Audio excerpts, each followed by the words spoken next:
Okay, so we're preparing a base for a log cabin.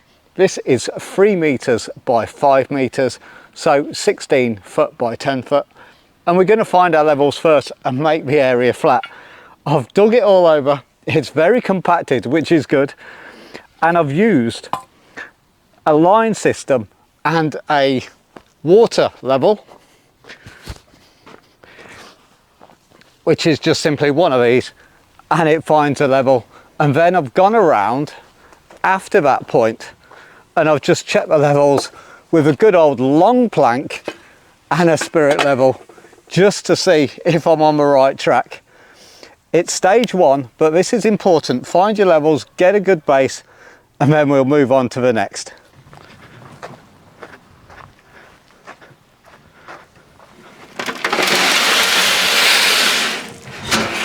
Okay, so the next level is a sub-base type 1, and we'll spread this quite thin, but we'll get it nice and firm.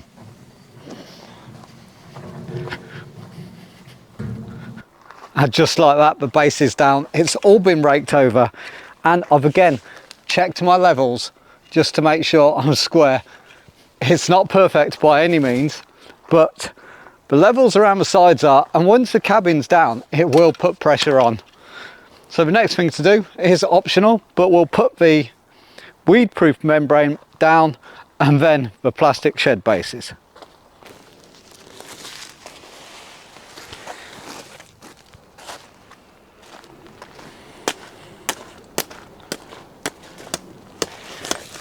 Now it's a good idea to have the outward facing pegs to the edge and to the middle, and it just makes it easier to lay on top and then step into place, and that's all we need.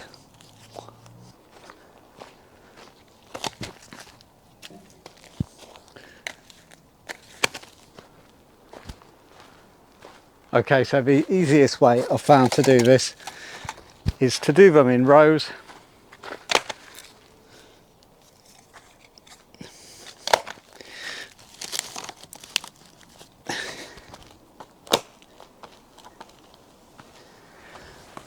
And then clip the rows together.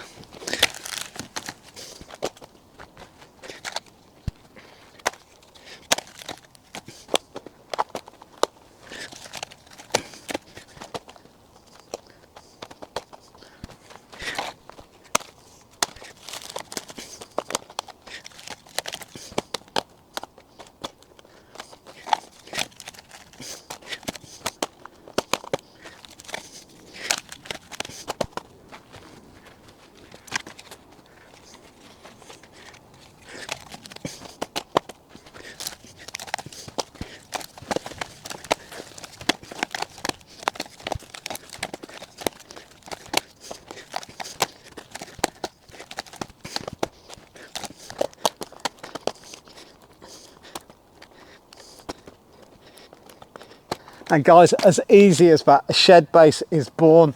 Nice and simple to do. These are sturdy, it'll hold the weight and it'll level down itself as the cabin comes on. Easy to click in. It's a fantastic build, very simple, but do it right, take your time, and it will reward you. As for filling it with pea gravel, I may do the edges. I'm just going to put the timbers straight on as it is and see how it goes. Around the edge I may gravel, but we'll see.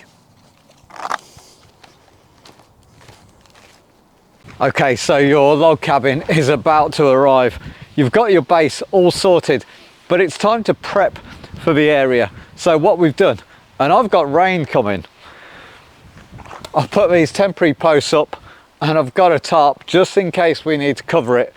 One on every side, that should hold it. You're also going to need a couple of step ladders for when you're in the base and you're going high with the rafters. So step ladders are a must.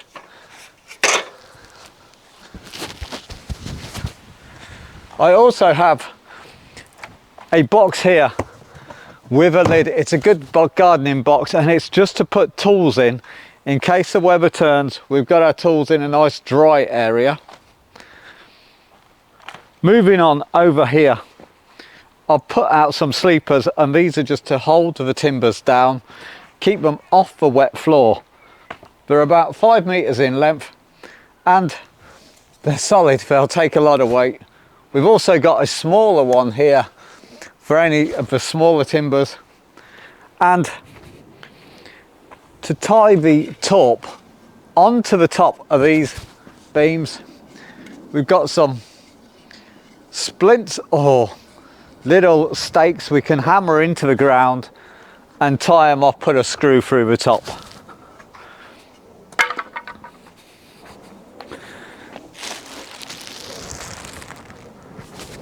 The top I've gone for is a reinforced mesh top.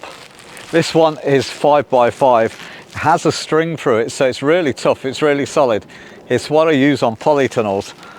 So this will go over the top, and it has the holes through. We can just tie some rope guides through and we're on to a winner, hopefully. We've also put access down at the side of the house to store any logs that we're not using, and we've also cleared the garage out. If it's raining on the day, what we'll do, we'll move the roof and the floor timbers into the garage so that's nice and dry, and we can work on just getting this structure up around here. So this is a really important one. Check your access routes to the garden. This top beam is going to have to come off if we're getting big high doors through this. So remove the beam. So what we've got here is a lovely plastic base. It was really easy to do. I'll link that video onto the end or in the description, but take a look and get your base right. And like I said, we've got our rope here. It's a heavy duty rope and it'll go nicely on the tarp. It's just planning for what you don't know. And if we plan right, hopefully it should go a little bit smoother. All right, so it has arrived and we're getting the bearers in. I'll show you how we space these out. And this is the start. Right, okay, so for the bearers, we want to attach the first logs to it. We've countersunk in and we've got our 5mm spacer. We've just found something that's 5mm. So, and I've gone for an 80mm screw, not the one they provided at 70, just to give us some bite. And we want it to sit just over the bearer like that. So we're measuring square now, so we've just got a rope technique and we'll just measure that the 2 points are exactly the same. Keep it nice and taut, done, corner to corner. Yeah. Right, move on.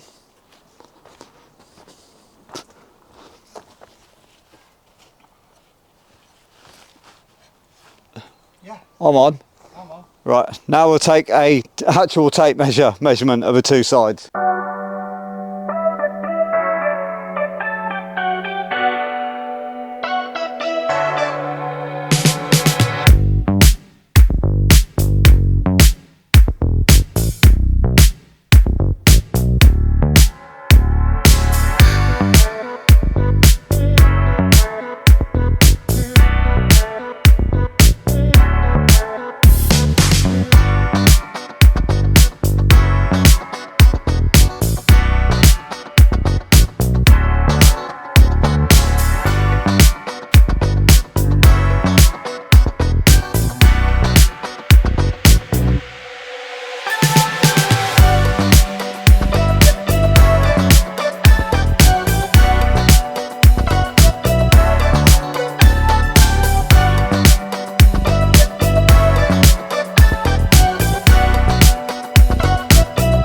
So if you've got an end that's not playing ball, use 2 straight edges, clamp it on and then hit it down.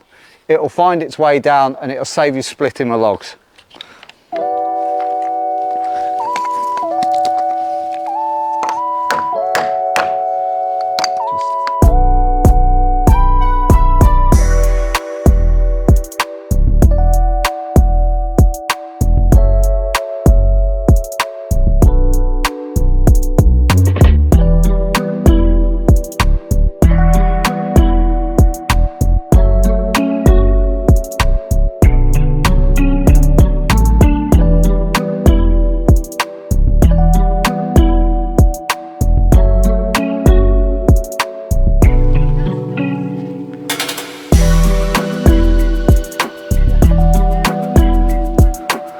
Right, so what we've done, we've got the windows in temporarily. We haven't screwed anything down and we've slotted these in.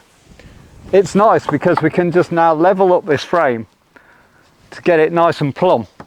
The bottom one is a few millimeters out, so I'm not sure what I'm going to do here. I'm just going to build the rest of it, make it square, and we'll see where we go with that cheeky little bottom plank.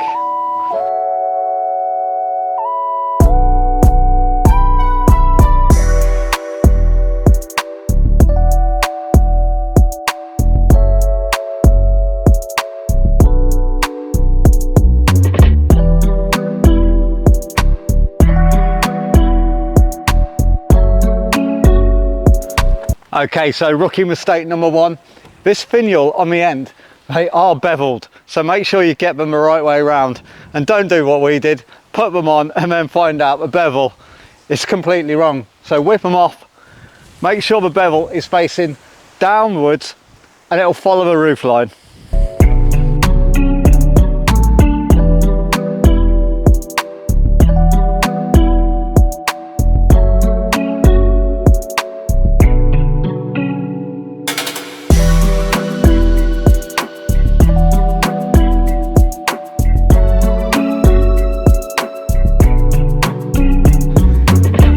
Here we go, so there's the old man. Looking good. The roof is getting there. A couple more rafters to put in, but it's looking sweet and it went together really nice. We put the air vents on the same side to give us some sort of OCD relief. The rafters are going in, so it's nice and tight, hugging well. They went in perfectly well and it's all squared up. So far so good.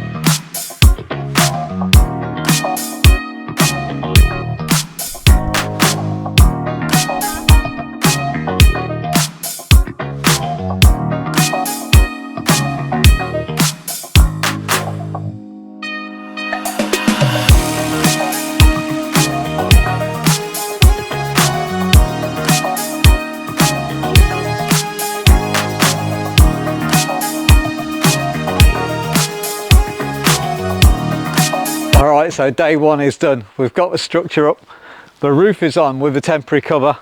It's looking good, and this one is a 5 by 3 meter cabin.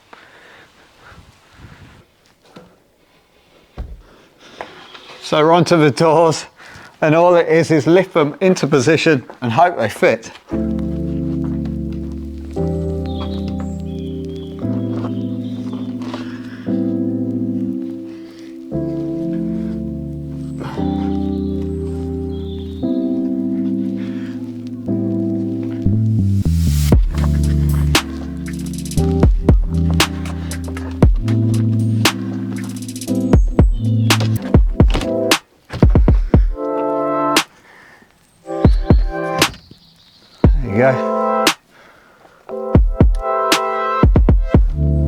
Okay, so here we are on the floor and we've got a bit of an echo in here. The windows and the doors are all in nicely, and the door was a bit of a bitch to get in, but it went in the end.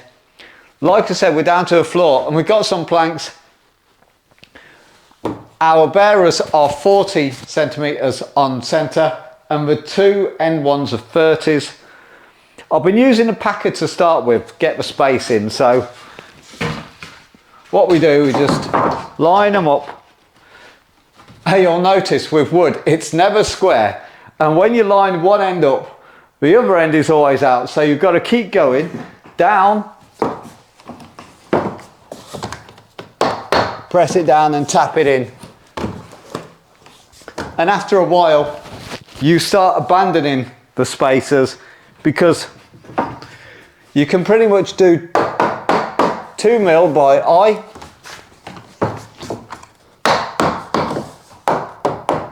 Okay, so moving on to the storm braces, we have them here, and I'm going to put them on the inside. You can mount them on the outside, but I want to protect the wood as much as I can, so inside it's not going to be weathered. So what I've done, I've drilled an 8mm hole, top and bottom, and it has to go into the top wall log and the bottom, and I've pushed the bolts with a washer from the outside. And it's just going to be a simple case of hooking it up, and then we just take another washer and a bolt and tighten them up. So we've got a felt, just a case of unwrapping it.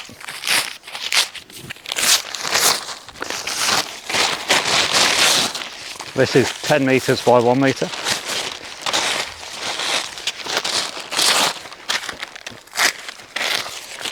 And it looks like we've got rain coming in, so I want to do this job fast, but I want to do it right.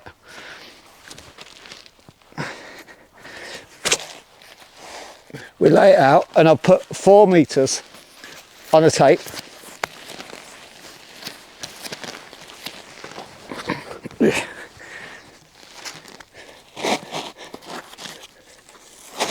Now I know on this board is 4 meters. So we want to cut it first before we put it onto the roof. And if we want to get precise about it, I use a set square and go up.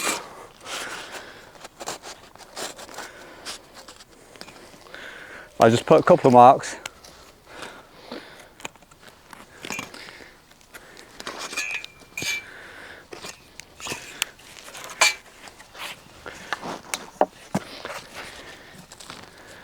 And then we just go straight up with a line.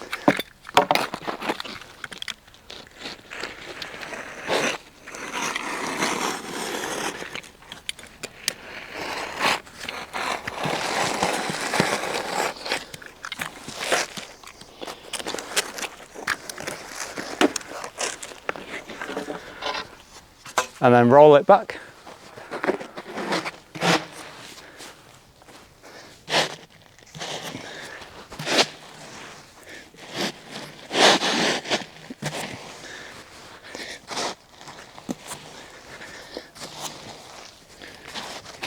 Now this one can either go straight on the roof, or we'll do 2 together.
And that's it, job done.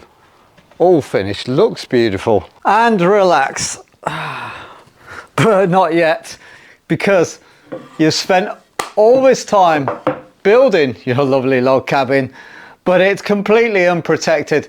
And what I mean by unprotected, this wood, the Dunster House cabin and some of the others as well, they come unprotected, untreated. It is just simply bare wood, and bare wood out in the elements, it doesn't have a very long shelf life. So it states on the website you do need to protect it, and that's what we're going to do here today.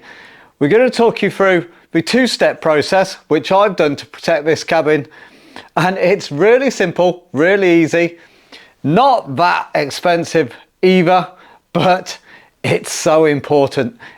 Absolutely get this part done, don't skip it, do it and you will then be able to relax. So what have I done first? It's called a wood preserver, and it goes on and it protects against everything. So let me show you what I found. Now this one, I did quite a lot of research, and I wanted a big tub because this cabin is 5 meters by 3 meters, so it's a good size, and I wanted something to go on the outside, dries fast, and I went with this. It's a Ligman wood preserver. It is a clear, because at the time when I did this, I was unsure what colour I was going to do the cabin as a final finish. I was umming and ahhing, so I thought, get a clear coat on it first, and then that gives me time to then choose a colour. So why did I choose this one? Well, it was fairly cheap for what it is, and it does everything. So it's interior and exterior. It also prevents from things like dry rot and wet rot. So I'll show you quickly some of the areas that can get very affected very quickly with this. So it protects against that, and it also protects against any wood boring insects. Now these insects, they're everywhere. So if you know what woodworm is, little holes you see in your wood, and when them larvae go out into the wild, so they hatch eggs, the larvae hatches, and it flies around looking for wood to bore into. So having a giant log cabin in your house is pretty much saying target, intercept and deploy. So put this on, it treats against a woodworm, rot, that's all you need it for. So that's step one, and it paints on very easy. I'll give you a little demonstration, but as you can see, it goes on like water and it just sinks into that wood. Really nice, really neat, dries very quickly. Make sure though, when you're applying this stuff, do the ends, and I would do them twice. So I've gone around this entire cabin only once, but on the ends and in the gaps like this, I've gone twice. So let it sink in, let it really sink in, and then do another coat. Protection, protection, protection. And that was part one. Now moving on to part two. It's the colour choice, and I took my time over this, and I thought what would look best in the garden and what would look best from looking from the house to in the distance, and what do I want to see. And I thought, well, black, it kinds of, if you want to make an object disappear, always go with black. It just disappears into the background, and that's my theory, and it works very well. And yes, we can do the cabin and put some nice trellis on there in the trendy colours, you know, the slats, and it'll look peachy when it's all done. So, waffling, what did I go for? Well, actually, it was the Ceramico Ultimate Barn Paint. And the reason I chose this is a few things. It dries really quick for a start, okay? The reviews, and I got this from Amazon, and by the way, I'll link everything because I got them both from Amazon. I'll link them at the best prices you could find in the description. The Ultimate Barn Paint, it comes in a matte black, and it is a really nice colour as it was. It's very pigmented. So what that means is you only need one coat. It goes on, you don't have to retouch it, it's done. And when you're doing this, there's no resistance on the brush. It's really nice to paint on, and You can paint it on, you can roll it on, you can sponge it on. It's pretty much an all-rounder. I preferred painting it on, and it just went on beautifully. It was a dream. The reason I chose this one, and there are a lot of different barn paints on the market, this was the only barn paint I could find that actually had the confidence to put all over its ads a 10-year guarantee. So this gives you a 10-year guarantee of any blistering, cracking or fading, which I thought was really good. So I've gone for it, and I'm pleased I did. So I'm a happy purchase on both of these, by the way. It did exactly what it said on the tin, which is awesome. And that's quite rare nowadays, because some of the fence paints you paint them on and literally 5 minutes later you need to repaint, or after the first rain shower you're looking at yourself going, what have I done here? It needs redoing. So that's what I've gone for. It was a peach, it was really nice, and it looks the part. It looks a dog's balls. So just to cover all the angles, this will give you the water resistance and the mold resistance on this product, and this covers us from the wood boring insects, the wet and the dry rot. So all in all, we have armoured this log cabin to go on into the future, hopefully happy, and give us many years of solid use. I hope you enjoyed this video, and we'll see you on the next one.